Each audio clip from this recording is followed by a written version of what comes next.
Well, welcome back to the show, everybody. Today, my very special guest is Dr. Helene Bertrand, as she was telling me how to pronounce it in French. I hope I got that good, but it's great to have you back. We had you not too long ago with your colleague there, the pharmacist, but we're going to be talking about something very important that everybody with back pain needs to listen to. And I mean everybody. So everybody get a chair, sit down, and you watch this first YouTube video presentation of my podcast show, because up till now, about 120 shows, it's been audio. But today, for the first time, we're going to go YouTubing as well as audio. So welcome. Wonderful to see you. Loved our little chat that we had for a minute there before we came on. And we've got good stuff to share. So let's go back. Why are you so interested in low back pain? Well, Wayne, I had 37 years of low back pain, and at times I couldn't get out of bed. I was in so much pain. And it started when I was pregnant with my first child. And this happens a lot when you're pregnant because what happens in order to pass the baby through the pelvis, you have to relax the ligaments that are holding the pelvis together. And when those ligaments relax, the pelvis can go crooked on you. And if it goes crooked on you, that's when the pain starts. So that's why I had so much pain for so long. And it would start like I couldn't predict when it was going to start. It would start after when I was rolling over in bed, or it would start when I was going for a run. I couldn't tell when it was going to happen. And when it happened, sometimes I was totally unable to move for days on end. And this is why I got interested in low back pain. Okay, so low back pain, I'm sure you've tried lots of different things over Oh the my years, gosh. right? Like everything, I would expect, being a Yes. family physician, and then you've, latter years gone into the chronic pain world and, developed your own techniques for different approaches. But let's stick to the chronic back pain. So what was your end diagnosis? What was going on? Well, at first I thought it was my lumbar spine. Everybody told me it was my spine. So, but it was lower than my lumbar spine. Here, I'll show you where I had the pain.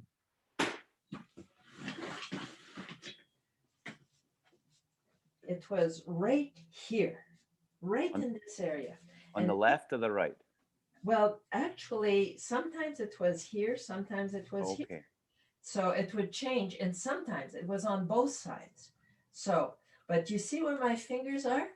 Now watch what happens to my fingers when I'm putting them up. Can you see how they're jumping up? I can see it jumping up and down.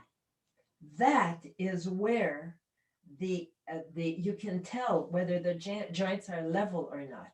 And what I discovered, and that was after years and years and years of pain, I discovered. So Helene, let's just for a moment, for those just listening in audio, I'm going to describe what you did. So Helene stood up, she turned around, she placed her fingers on her low back around her sacroiliac joints. And that's just at the, beside the dimples. You may have seen dimples in the mirror in your low back there.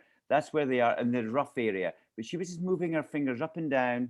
Imagine moving them up and down, and they were like moving over a ridge, and you could see the movement, right? So that's what she was discovering herself. So the problem wasn't at the lumbar, the low back in the middle, it was at the side further down beside the pelvis. And those joints are the ones that are the most often injured. Why are they injured so often? Well, if you look at your pelvis, you'll notice, like, if you want to see your pelvic bones are the biggest bones you have in your body. They're huge. And I'd like to show people a skeleton and show them where the bones are. And I'm sorry about the people who can't see, but I think it's important, okay? So let's just talk about these as well and describe what you're seeing for those who can only hear. I will, okay. So I'm going to bring my my skeleton here. So this is one like a skeleton you would see in a chiropractic's office with the pelvic bone, the lumbar These are spine, the the whole pelvic bones. spine. Yeah. Okay. Now you'll notice that the pelvic bones flare out. They're sort of like, it's like a container.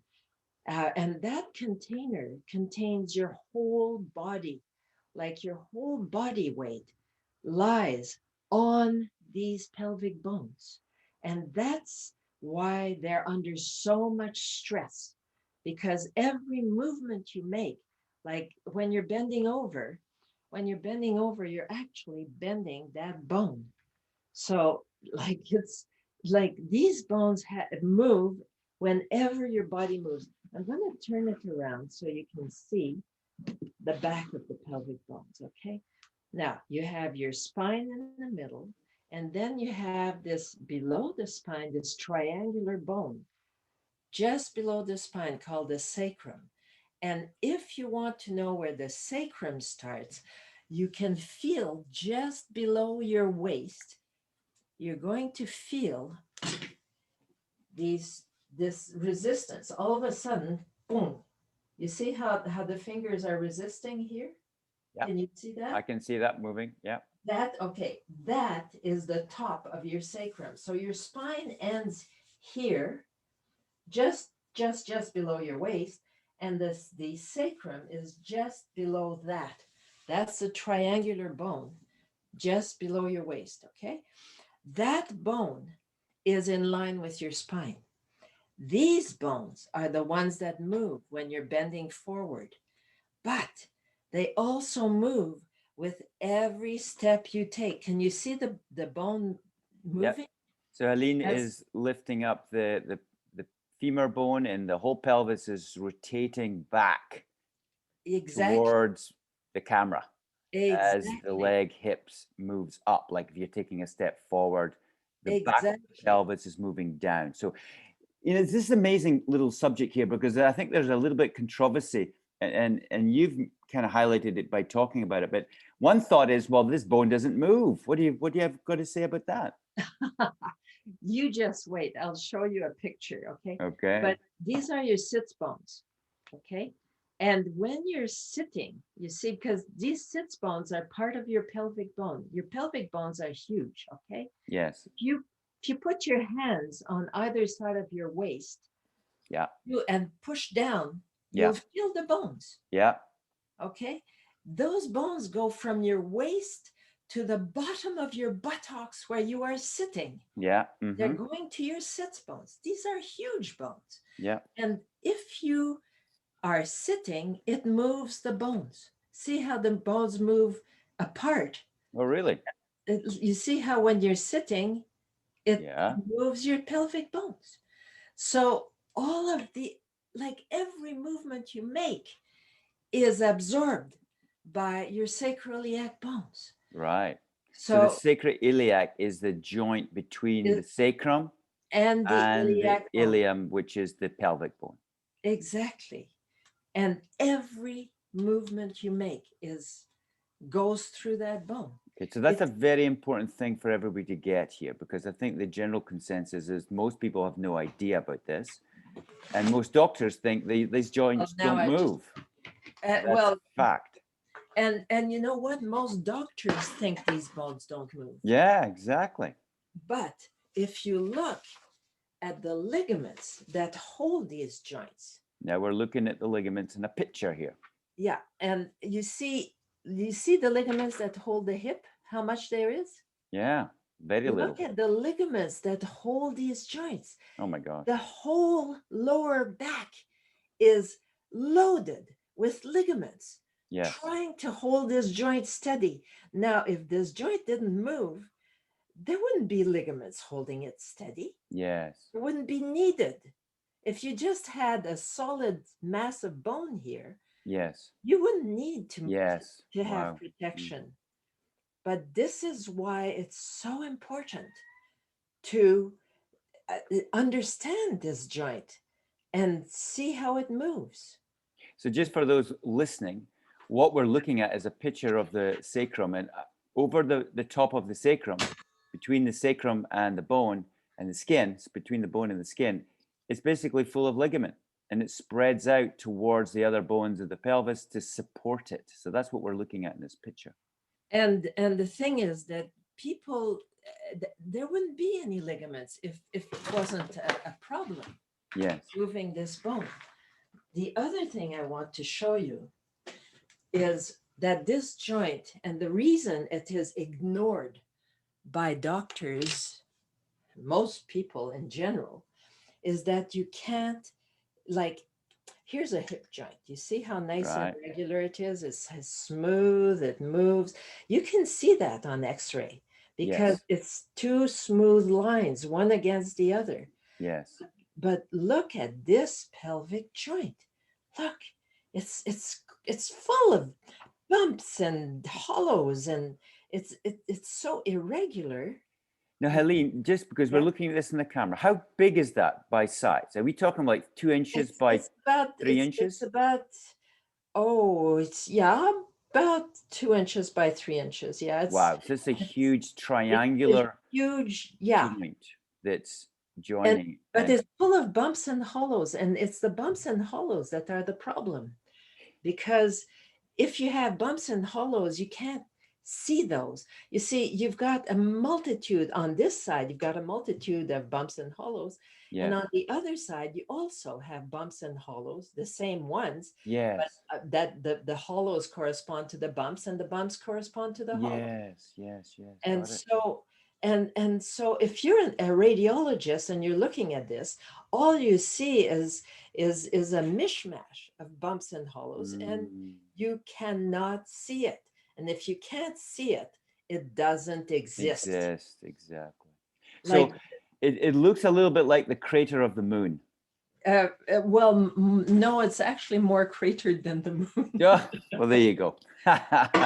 No, like it's so irregular, and this is why people essentially have ignored this, which is really too bad, because in my study, I did a study not too long ago, about a couple of years ago, where I looked at my charts. I looked at 180 charts, and you know what?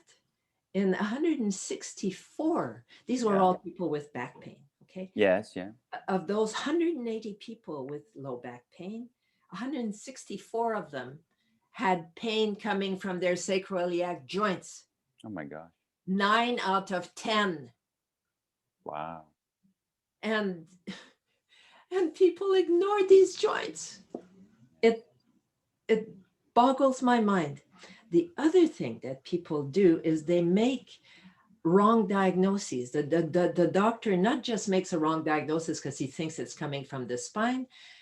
Some doctors will say, oh yeah, it's your hips. Why would it be their hips? Well, and this is another picture. I hate to tell you, but Now we're here looking at a picture of the the muscles muscles. at the back of your pelvis. So you've got your gluteal muscles, you've got the maximus, which is the big guy.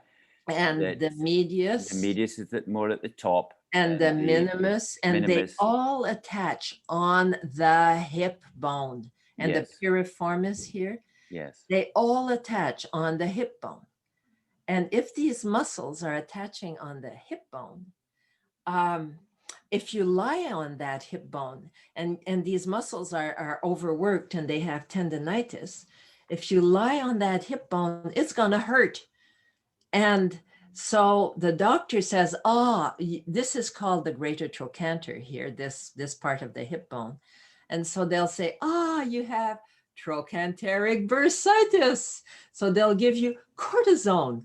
They don't look at that sacroiliac joint, which these muscles are trying desperately to hold. got it. And that's why people make that diagnosis. Another one that they do is you have muscles that attach on your sits bone. Remember, the sits bone is part of that pelvic bone. Mm-hmm. Well, you have muscles that attach on your sits bone. And these muscles, this guy here, this guy is called the hamstrings. Yeah. And the hamstrings attach on the sits bone, and they go all the way down the thigh, and they attach just below the knee. And so when your pelvis is unstable, your sacroiliac joints are unstable, you will have tendonitis of your muscles that hold the sits bone to the knee. Yes. So you see, they're just below the knee. If you look here, they attach just below the knee on both sides. So that's attaching to the feet, the tibia bone. The tibia and the fibula. And the fibula, yeah. The biceps femoris is on the fibula. Semitendinosus, semimembranosus are on the fibula. And that's why we can have knee pain, but it's actually coming from the hip. Exactly. And it's coming from your sacroiliac joint. Now, there's another muscle in the front of that joint. You see we're getting a big muscle lesson here today. Wonderful. And it attaches on your lesser trochanter. Okay, it attaches on your hip bone. Okay. Yeah. And that muscle is the muscle that lifts up your thigh. Yeah. So if you're going upstairs or walking uphill, that muscle, if it has tendonitis, it's going to hurt. And your doctor will say, oh, you have pain in the groin. Well, no, actually, you have problems with your unstable sacroiliac joints. And so, and here's another one. This one attaches on the iliac bone again, and it attaches on all the lateral processes of your spine. You see, it attaches on your hip bone, it attaches on your spine and under your rib. It's called the quadratus lumborum. And if you have tendonitis of that, then you're going to have pain where your lumbar spine is. And your doctor will say, oh, you have disc disease, you have arthritis of your lumbar spine, you have a slipped vertebrae. It's all wrong. Most of the time, the pain is coming from the pelvis. Yes. And this is a problem. Now. Okay, so you've given us a little of anatomy lesson, which is wonderful. But tell us about this study that you're hopefully going to be publishing soon in a big journal that actually shows results from something we can do simply. Okay, well, I had 62 people participating in this study. And there was one group of people that got just plain the same treatments they were getting before: physiotherapy, acupuncture, chiropractic manipulation, massage therapy, and all that stuff. Okay. That one group had that. One group was given an exercise, which I will teach you. And then the other was given a belt to stabilize the sacroiliac joint. And they did that for a month. So the group that got the exercise tried it for a month. The group that had the belt tried it for a month. And then the group that was getting their usual treatments tried it for a month. Okay. After a month, there was a huge difference between the people who were doing the exercise and the people who were getting their average treatment. The difference in satisfaction was that the people who were given the exercise were 2.2 times more satisfied and more relieved with their exercise than the people who had physiotherapy, chiropractic manipulation, acupuncture, massage therapy. They were more than twice the pain relief from that. The people with the belt had had some pain relief, but not nearly as much. Right. Okay. I hate to talk about statistics in front of other people, but the probability that the exercise was the same as the treatment that people were getting was less than 1 in 10,000. Okay, so the chances are that the exercise were what was relieving people's back pain. Right.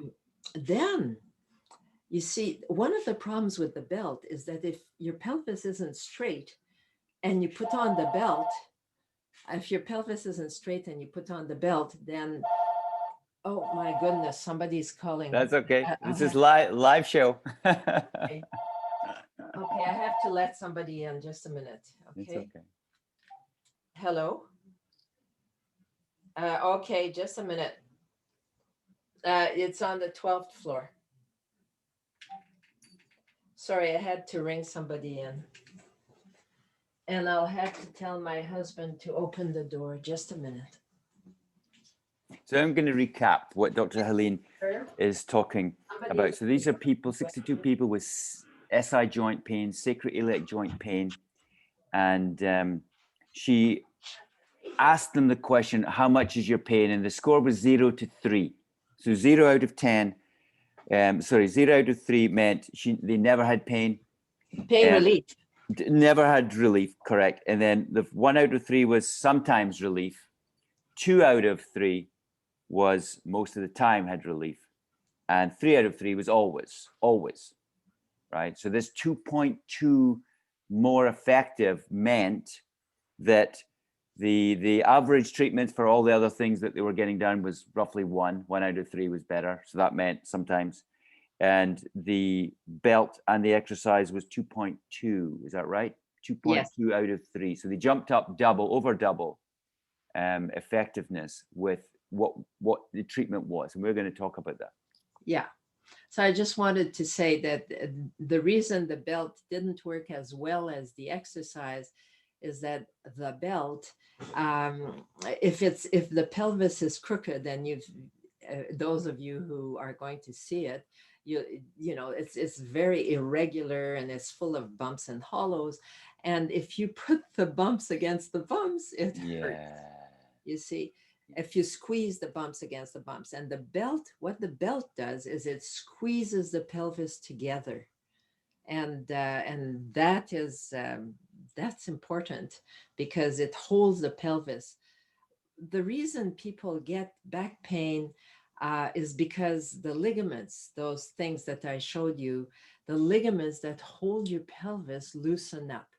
And I was explaining that with pregnancy, they can loosen up, but they also loosen up with an accident. Say you're in a car accident, your foot is on the brake. Well,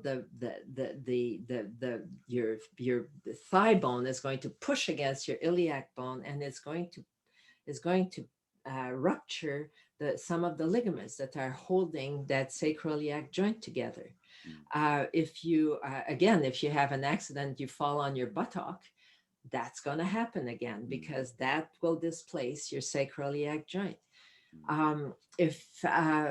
If you're particularly mobile, say you're very elastic, you can do things that other people can't do with your fingers or with your legs or with your arms. Say you can touch your thumb against your forearm, or you can make your elbows stretch more than 180 degrees, or your knees.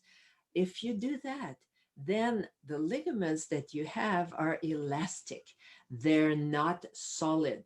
And if they're not solid, they won't hold that sacroiliac joint solid, and you will displace it and it will hurt. The other thing that happens is as we get older, the collagen that holds up our skin, well, it goes away. Yeah. Well, the collagen that holds our joints together goes away too. And Right. so older people have sacroiliac joints that displace. And so this is why about 80% of the whole population, 80% will get pain in their back. And it's coming from their sacroiliac joints. And I'll just add here, and all the tests we've got in medicine, we can't look at these. We don't see these ligaments, right? The MRI scans don't say it. The CTs don't say it. The X-rays certainly don't say it. So this is why doctors are in the dark, literally, with this subject, and it's why we're so slow at actually getting forward in our medical system to actually deal with this as a real, as an easy thing to treat. And you're showing, and I've been using the technique you're about to show right now, now for a little while with some patients, and I'm seeing patients' results in front of my eyes. It's like, really? Wow. It's And amazing. and it's so simple. The Yes. thing is that what you're doing when you're doing the exercises, that those sacroiliac joints can only go two ways, okay? I'll just turn myself this way and show you, okay? Say these joints are the things that you feel when you're putting your fingers in the back, okay? And if this joint is higher than the other one, okay? Say it's tilt, that means your pelvis is tilted forward, okay? So Helene, just for a minute, for those not watching, just put your hands in front of yourself, sitting there, put your hands in front of yourself, and Helene, just continue with your demonstration and I'll tell them what to do. Okay. Okay. So if this, what you do, put your hands in front and look at your thumb joints, okay? The joint between your hand and your thumb. And if that joint moves forward or higher up, it means that your hand is tilted forward. Can you see that? So Yeah. use the, look at those joints and now tilt your hand forward and you'll see that joint is going up. Okay. Now, if you tilt your hand backwards, you'll notice that joint is going down. And that's what you're looking for. You're looking to see if the joint is tilted forward or backwards. If the joint is up, it's tilted forward. If the joint is down, it's tilted backwards. That's the simplest way to understand why what you're doing when you're examining that joint. Okay. Mhm. Now, Yeah. once you've found out that it's, say, tilted forward. Yes. Okay, so there's the joint, it's tilted forward. What are you going to do? You take your other hand and you push on it and you bring it back to where it belongs. Now, we're talking about your pelvis here. It's not your hands, but you can push on that bone to bring Yes. it back to where it belongs. Makes a lot Now, of sense. if that joint is tilted backwards, what do you have to do? You have to pull on it to bring it forward. Yes. So you, of course, we're dealing with your pelvic bones here, and not your hands, but you can use your thigh to push it backwards, Right. or to pull it forward Right. the way you need. Right. And for those who are going to see the video, I'd like to explain to you how to do that, okay? Let's do it. So I'm going to turn this here and hopefully you can see it. I'm going to try and organize it so it's visible. Okay. Excellent. So what I'm going to do is I'm going to get up on my sofa and I'll show you, but the way to do it on the floor is to, if you want to tilt your pelvis backwards, say it's tilted forward and you want to push it backwards, what you're going to do is you're going to put one foot on the floor and the other knee on the other side, okay? The foot on the floor is the one that's going to push on your pelvis to bring it backwards. So you put your foot on the floor, your hands on either side of your foot, and then you're going to lean hard as you can. Put your two hands on the floor and you lean as hard as you can on that, on your thigh, because your thigh is now pushing that bone backwards. Okay? Got it. Now, if it's the other side that's backwards, say, then you're going to use the side with the knee on the floor. Say your pelvis is tilted backwards on that side. You use the side with your knee on the floor. You put your knee as far back as you can, and until you feel a real pull in your groin. You have to feel a pull right here in your groin. And you lean as hard as you can so that you're feeling that pull in your groin. You have to hold this position for 2 solid minutes. If you don't hold it for 2 minutes, you see those pelvic bones don't move easily. And if you don't hold it for 2 minutes, they're not going to move in the way that you want. But if you hold it for 2 minutes, there's a very, very good chance that you're going to leave and get up from the floor and not have any more pain. So there's two things I want to bring up here, because I've been doing this myself. I've been learning this and doing it with patients, and it's a little bit tricky because it sounds straightforward, but people like me with a little bit of dyslexia gets confused with forward and back, left and right. Like really, it's a big problem. So just, I want to emphasize one thing. How do people know if it's up or down? Maybe by the front, because they can't see their back, right? And you've mentioned in your videos about the anterior, the front of the pelvis, and it's corresponding to the back, right? The front and the back. And how can they identify that so they can just know by looking in the mirror? That's a problem because I tried that. All right. I tried it, and it's very hard to tell on the front. Okay. And So the you can't reason, do it.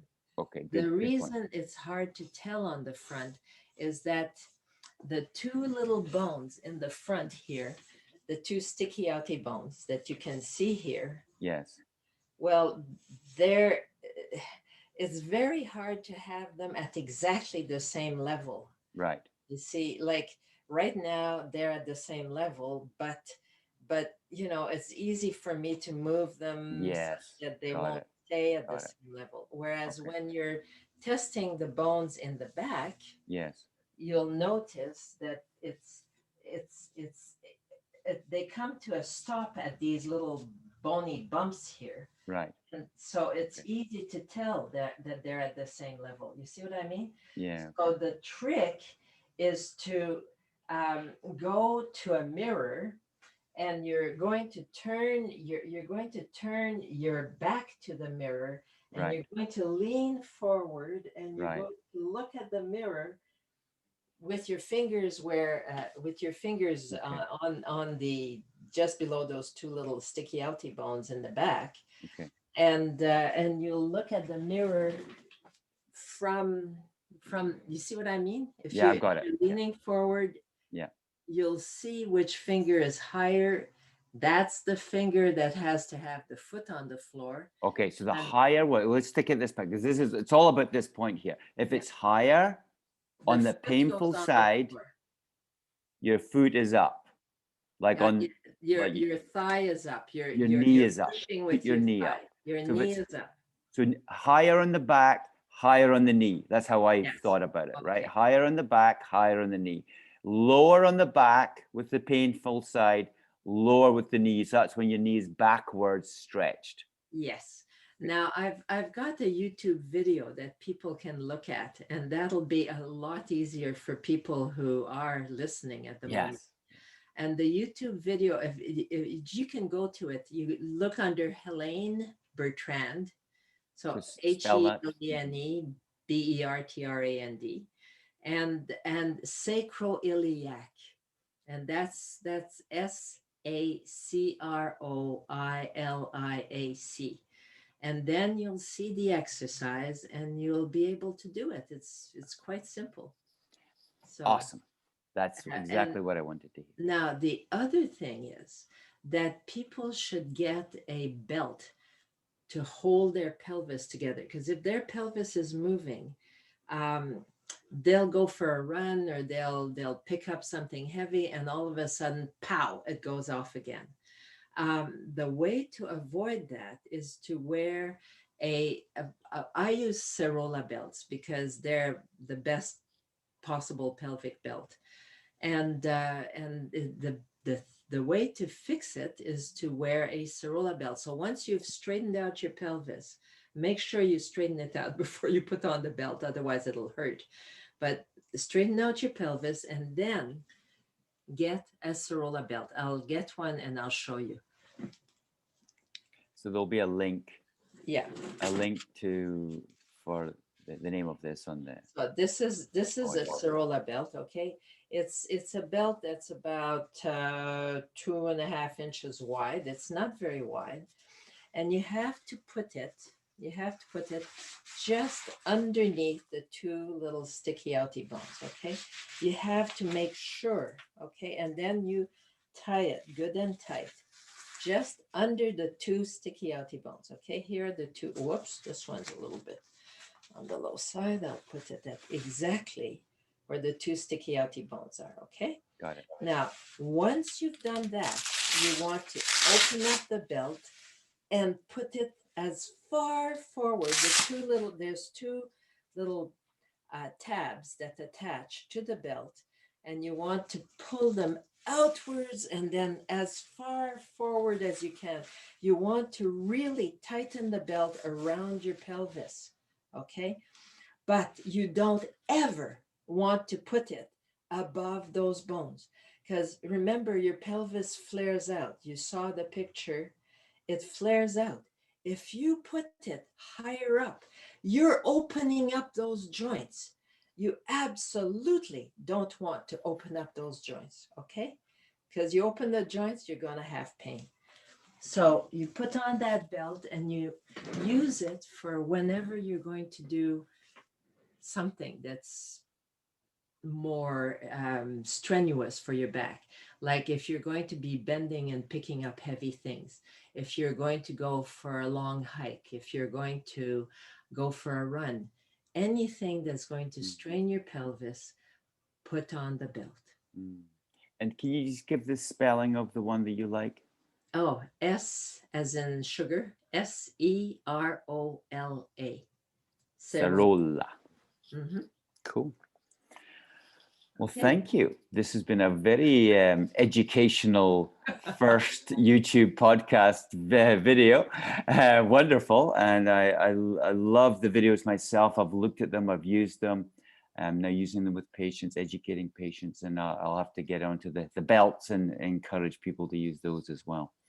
So is there any final comment you want to leave with us today? Well, all I can tell you is that most of the people who do this will end up with no back pain, and they'll be quite happy. And if their back pain comes back, they'll be able to fix it themselves. And I think that's the important thing. You won't need chiropractors. You won't need a surgeon to fix your back. And I'm wondering if I shouldn't show them the picture of this poor man. Maybe I should.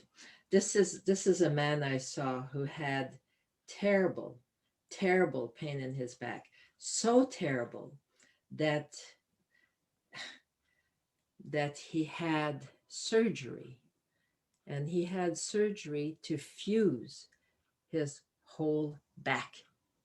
There was a rod put in that holds the whole lumbar spine together. And his back pain didn't go away. Now, why didn't it go away? Well, it didn't go away because his sacroiliac joints weren't straight. You see where the carpenter's bubble is? And you see where this one is and this one? He did the exercise and he left my office with no back pain. So there you go. Proof is in the pudding. Yeah, it's almost too much to believe, but it is believable. I've experienced it myself. You've been doing this for years, and you know without a question of a doubt that this works. And it's our time now as we move forward here in the 2020s to kind of be educating our colleagues and our junior doctors and publishing work on this subject, so we can slowly help this condition, which is, excuse the noise behind me, my son is playing a game, but it's time to kind of bring this new knowledge to the forefront so people can actually get relief and actually resolve their back pain, which is, is the future. It is the future. That's why we're here talking about solutions. I mean, you got a solution today. So listen, Helene, I'm going to wrap this up. Thank you so much from my heart. I thank you for your work, your commitment, and yeah, keep going. Just keep going. Whatever you're up to, keep going. Well, I've invented this cream that takes away pain, as you know. Yes. And I want to start a research project on people with psoriasis, Yes. because I had this woman who had itchy psoriasis, and she was scratching so much that she came to me because her shoulders were hurting, and and so I gave her some of my cream, and she tried it. It was on her scalp. She tried it on her scalp, which didn't have any hair because it was loaded with psoriasis. And she 2 minutes later, she said, "This is the first time in 15 years that I haven't been itching." And so I want to try it. I want to see what it looks like, not just for one person, but for, say, 100 people with psoriasis.